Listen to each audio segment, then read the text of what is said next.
17 perubahan tubuh yang perlu kamu perhatikan. Tidak ada yang tahu tubuhmu lebih baik daripada kamu adalah orang pertama yang memperhatikan ketika segala sesuatunya tidak sebagaimana mestinya. Bahkan perubahan terkecil merasa sedikit, tidak enak badan, atau perbedaan penampilan fisikmu dapat menjadi tanda dari tubuhmu bahwa ada yang tidak beres dengan kesehatanmu dan selalu baik untuk memperhatikannya. Ini tidak berarti menjadi murung sepenuhnya. Terkadang sakit dan nyeri hanya itu, tetapi kamu tidak boleh membiarkan masalah kesehatan tidak terkendali. Ada beberapa perubahan pada tubuhmu yang perlu kamu perhatikan menurut Van Quartz. Pertama, bibir pecah atau kering bibir. Kamu dapat memberitahumu banyak hal tentang kesehatanmu. Bibir kering atau pecah-pecah bisa menjadi tanda reaksi alergi. Jadi perhatikan baik-baik kosmetik dan produk kebersihan mulut yang kamu gunakan. Reaksi alergi juga dapat terjadi akibat makanan dan obat-obatan tertentu. Bibir pecah-pecah dan kering di sudut. Mulutmu sering menunjukkan kekurangan zat besi, seng dan vitamin B. Memiliki mata kering dan mulut kering, bersama dengan pembesaran kelenjar parotid, kelelahan yang berlebihan, dan sakit atau nyeri. Bisa menjadi gejala khusus untuk sindrom Sjgren, penyakit autoimun. Kedua, lingkaran hitam di bawah mata.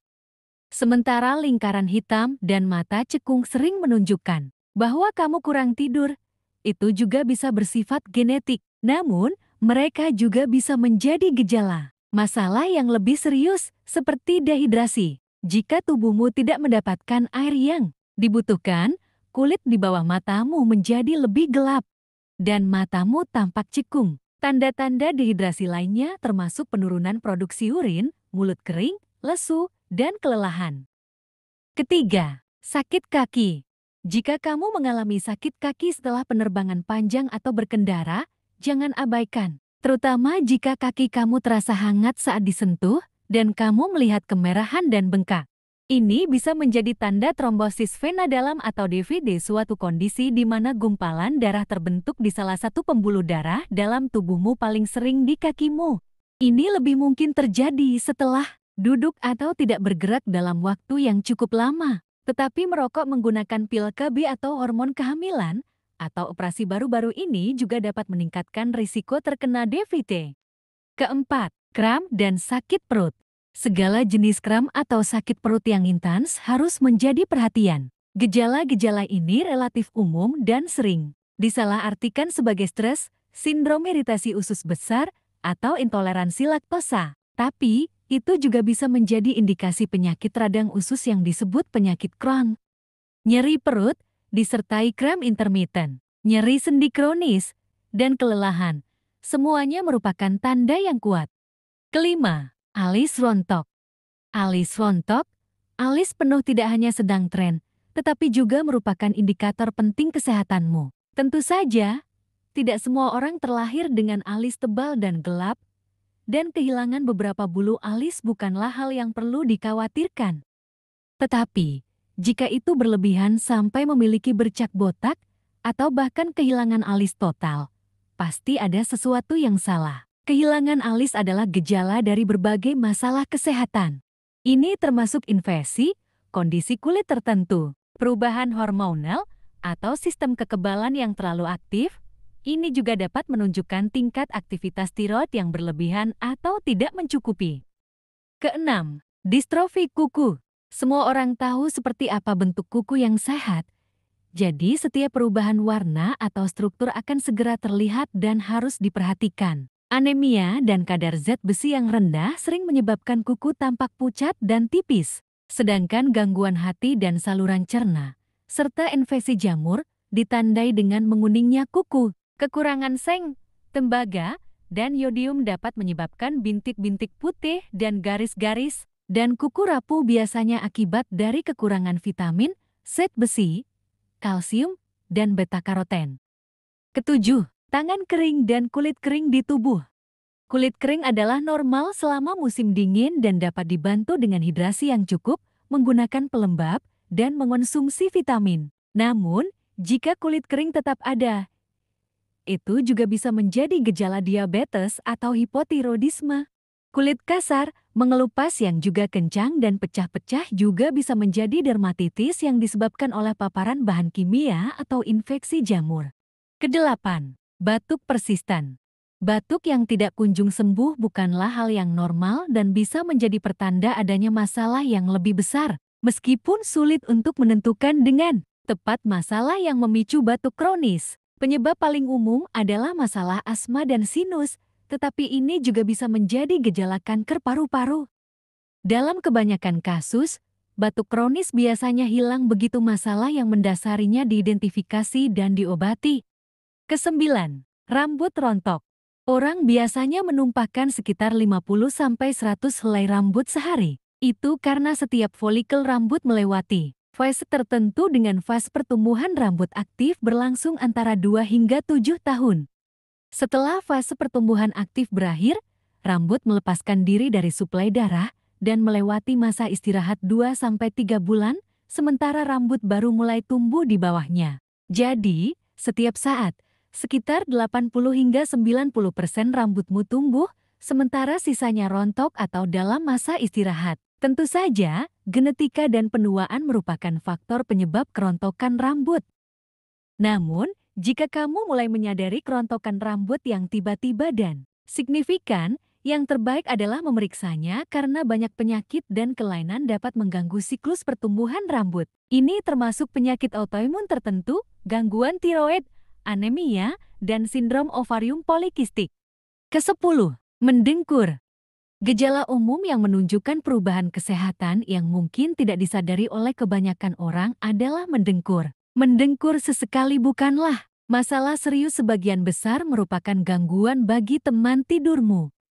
Tetapi jika kamu sering mendengkur atau sangat keras, mungkin memerlukan bantuan medis, karena itu juga bisa menjadi pertanda sesuatu yang lebih serius. Ini bisa menjadi masalah kesehatan seperti apnea tidur obstruktif atau masalah pada hidung kamu yang dapat menghalangi saluran udaramu seperti septum yang menyimpang atau polip hidung. Kesebelas, kaki cacat atau misaligmens kaki. Kadang-kadang dapat hadir saat lahir, tapi biasanya mereka berkembang dari waktu ke waktu. Strain abnormal atau memakai sepatu yang salah adalah penyebab umum bersama dengan faktor risiko lainnya, seperti kelebihan berat badan, peradangan, osteoartritis, dan artritis reumatoid.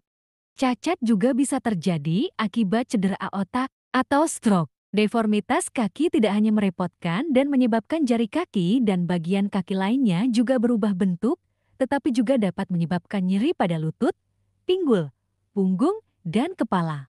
Kedua-belas, wajah merah. Di luar perubahan fisiologis alami, seperti suhu, konsumsi alkohol, atau dipijat, ada alasan lain untuk mendapatkan wajah merah. Misalnya, wanita di atas 40 tahun sering mengalami episode di mana mereka tiba-tiba merasa panas dan berkeringat, serta wajah menjadi merah dan memerah karena penurunan kadar hormon. Ini menunjukkan awal perimenopause, transisi alami menuju menopause. Sementara wajah yang hangat dan merah dipadu dengan keringat berlebih, diare, dan sesak napas bisa menjadi tanda sindrom karsinoid, kondisi yang sangat langka yang hanya terjadi pada sekitar 10% orang yang memiliki tumor karsinoid. Wajah merah juga bisa menunjukkan demodikosis yang disebabkan oleh kepekaan terhadap kelebihan populasi tumodimodex yang hidup di folikel rambut. Ke-13, ketidaknyamanan di dada. Serangan jantung dapat menyebabkan nyeri dada yang parah. Namun, kebanyakan orang hanya mengalami sedikit rasa tidak nyaman dan rasa berat di dada. Biasanya ada berbagai gejala lain yang menyertainya seperti keringat dingin, mual, mulas, gangguan pencernaan, atau sesak napas. Jika kamu mengalami rasa tidak nyaman di dada bersamaan dengan gejala-gejala lain ini, segeralah ke UGD. Ke-14, kebiasaan kamar mandi telah berubah. Kamu mungkin memiliki pola kunjungan kamar mandimu sendiri yang dapat diprediksi. Jatuh perhatikan jika tiba-tiba berubah. Jika buang air besar menjadi tidak konsisten atau kamu mengalami sembelit atau diare, mungkin ada sesuatu yang terjadi. Hal yang sama berlaku jika kamu sering buang air kecil atau masalah kandung kemih lainnya. Perubahan ini seringkali merupakan tanda kuat bahwa ada masalah mendasar, terutama jika berlangsung lebih dari seminggu. Ke-15, tumit kering. Banyak orang mengalami iritasi umum ini. Kulit kaki yang kering dan pecah-pecah seringkali menandakan kekurangan vitamin A dan E. Hal ini juga dapat disebabkan oleh infeksi jamur terutama jika retakan tersebut disertai dengan kuku kaki yang menguning. Jika masalah berlanjut setelah perawatan yang tepat dan asupan vitamin, itu bisa menjadi tanda gangguan endokrin. Ke-16, merasa bergas. Sementara makanan dan minuman tertentu dapat membuat kamu kembung, jika itu adalah masalah yang berkelanjutan, itu bisa menjadi tanda bahwa kamu memiliki kandida berlebih di tubuhmu yang merupakan sejenis ragi. Banyak orang tidak tahu bahwa infeksi jamur umumnya dapat terjadi pada sinus dan usus, dan bisa menjadi masalah jika diabaikan. Gejala lain yang mungkin kamu alami adalah telinga gatal, sariawan, dan kelelahan. Ke-17, penurunan berat badan yang tidak disengaja. Jika kamu tidak secara aktif mencoba menurunkan berat badan dengan berolahraga atau berdiet, kamu harus memperhatikan fluktuasi berat badanmu.